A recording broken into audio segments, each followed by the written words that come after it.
ഭാവിയിലെ ജോലി ഒരു ദൂരസ്ഥമായ സ്വപ്നമല്ല, ഇന്ന് തന്നെ നടന്നുകൊണ്ടിരിക്കുകയാണ്. നിർമ്മിത ബുദ്ധി അഥവാ ആർട്ടിഫിഷ്യൽ ഇന്റലിജൻസ് തൊഴിൽ മേഖലകളെ മാറ്റിമറിക്കുന്നു, തീരുമാനങ്ങളെ പുനർനിർവചിക്കുന്നു, മനുഷ്യന്റെ പങ്ക് എന്താണ് എന്ന് വീണ്ടും ചിന്തിപ്പിക്കുവാൻ നമ്മെ പ്രേരിപ്പിക്കുന്നു. എന്നാൽ സാങ്കേതിക വിദ്യ കൊണ്ട് മാത്രം നാളെയുടെ കഥ എഴുതുവാൻ കഴിയില്ല. യഥാർത്ഥ ചോദ്യം നമ്മൾ ചോദിക്കേണ്ടത് ഇതാണ്: യന്ത്രങ്ങളെ അർത്ഥവത്താക്കാൻ, ആൽഗോരിതങ്ങളെ മൂല്യങ്ങളുമായി ബന്ധിപ്പിക്കാൻ, നവീകരണത്തെ മാന്യതയുമായി ചേർക്കാൻ നമുക്ക് കഴിയുന്നുണ്ട്. വ്യത്യസ്ത മേഖലകളിൽ നിർമ്മിത ബുദ്ധി ആവർത്തന ജോലികൾ ഓട്ടോമേറ്റ് ചെയ്യുന്നു, വലിയ ഡാറ്റ വിശകലനം ചെയ്യുന്നു, സൃഷ്ടിപരമായ പ്രവർത്തനങ്ങളിൽ പോലും അവ സഹായിക്കുന്നു.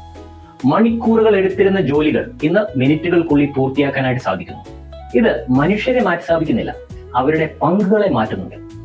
ആരോഗ്യരംഗത്ത് AI രോഗങ്ങളെ നേരത്തെ കണ്ടുപിടിക്കുവാനായിട്ട് ഡോക്ടർമാരെ സഹായിക്കുന്നു.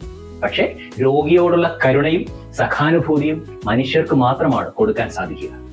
ധനകാര്യത്തിൽ അൽഗോരിതങ്ങൾ വിപണിയുടെ പ്രവണതകൾ പ്രവചിക്കുന്നതിന് നമ്മളെ സഹായിച്ചേക്കാം. എന്നാൽ ഉത്തരവാദിത്വമുള്ള നിക്ഷേപത്തിന് എത്തിക്കലായുള്ള തീരുമാനങ്ങൾ വളരെ അനിവാര്യമാണ്. വിദ്യാഭ്യാസത്തിന്റെ കാര്യത്തിൽ AI പഠനം വ്യക്തിഗതമാക്കുന്നു. പക്ഷെ വിദ്യാർത്ഥികളിൽ കൗതുകവും മൂല്യങ്ങളും വളർത്തുന്നത് അധ്യാപകരുടെ പങ്ക് വളരെ പ്രധാനമാണ്. ഭാവിയിലെ തൊഴിൽ ടാസ്ക് ബേസ്ഡ് ആവില്ല, പക്ഷെ വാല്യൂ ബേസ്ഡ് ആയിരിക്കും. AI ഒരു ഉപകരണം മാത്രമാണ്, മനുഷ്യശേഷിയായിരിക്കും ശരിക്കുമുള്ള ഡ്രൈവർ. സാങ്കേതിക വിദ്യ ശക്തമാണ്, പക്ഷെ അത് നിഷ്പക്ഷമാകണമെന്നില്ല. ഓരോ ആൽഗോരിതവും അതിന്റെ സൃഷ്ടാക്കളുടെ തെരഞ്ഞെടുപ്പുകളെ പ്രതിഫലിപ്പിക്കുന്നു. അതുകൊണ്ടാണ് AI മനുഷ്യ മൂല്യങ്ങളുമായി തുല്യപ്പെടുത്തുന്നത് അല്ലെങ്കിൽ യോജിപ്പിക്കുന്നത് അത്യാവശ്യമായി മാറുന്നത്.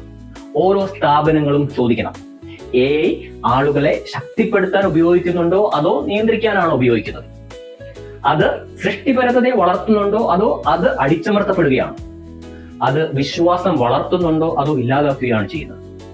ഭാവിയിലെ ജോലി ക്ഷമതയും കരിമതയും ഒരുമിച്ച് ആവശ്യപ്പെടും. ക്ഷമത പുരോഗതിക്ക് സഹായിക്കുന്നു, കരുണ ലക്ഷ്യത്തിന് വേണ്ടി. സൃഷ്ടിപരത നവീകരണത്തിന് ഉപയോഗിക്കുമ്പോൾ മൂല്യങ്ങൾ ഇന്റഗ്രിറ്റി സംരക്ഷിക്കുന്നതിനെ ഉപയോഗിക്കപ്പെടും. നൈതിക നേതൃപരമായ ചട്ടക്കൂടുകളിലൂടെ AI കാണുമ്പോൾ അത് തന്ത്രങ്ങളിൽ മാത്രം ഒതുങ്ങുന്നില്ല, അത് സംരക്ഷണത്തിൽ കൂടിയാണ്. നൈതിക നേതൃത്വം സ്ഥാപനങ്ങളെ അതിശയത്തിലൂടെ നയിക്കുന്ന ഒരു കോമ്പസ് പോലെ പ്രവർത്തിക്കുന്നു. ഇതിന് നമുക്ക് 3 പ്രധാന ചട്ടക്കൂടുകളിലൂടെ കാണുവാനായിട്ട് സാധിക്കും. ഒന്ന്, ട്രാൻസ്പെറൻസി. AI എടുക്കുന്ന തീരുമാനങ്ങൾ വ്യക്തമായി നമ്മുടെ സ്ഥാപനങ്ങളിൽ ജോലി ചെയ്യുന്നവർക്ക് മനസ്സിലാക്കാവുന്നതായിരിക്കണം.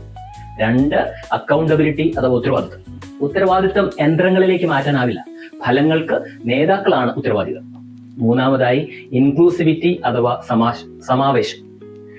AI സമൂഹത്തിലെ വൈവിധ്യങ്ങളെ സേവിക്കണം, പക്ഷപാതം ശക്തിപ്പെടുത്തരുത്.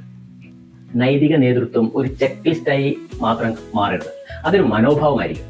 ഓരോ തീരുമാനവും മനുഷ്യ ഗൗരവം മാനിക്കുന്നുണ്ടോ, വിശ്വാസം വളർത്തുന്നുണ്ടോ, മൂല്യങ്ങളുമായി പൊരുത്തപ്പെടുന്നുണ്ടോ എന്ന് നമ്മളോട് തന്നെ ചോദിക്കുന്നതിന് സഹായിക്കും.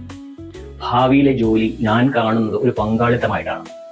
AIയും മനുഷ്യശേഷിയും തമ്മിലുള്ള പങ്കാളിത്തം, നവീകരണവും മൂല്യങ്ങളും തമ്മിലുള്ള പങ്കാളിത്തം, പുരോഗതിയും ലക്ഷ്യങ്ങളും തമ്മിലുള്ള പങ്കാളിത്തം. സാങ്കേതിക വിദ്യ മാറ്റങ്ങളെ വേഗത്തിലാക്കിയേക്കാം, പക്ഷെ ദിശ നിയന്ത്രിക്കുന്നത് നേതാക്കളായിരിക്കണം.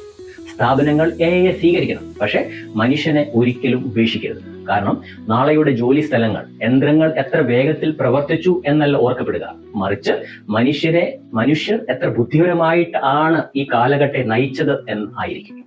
Thank you.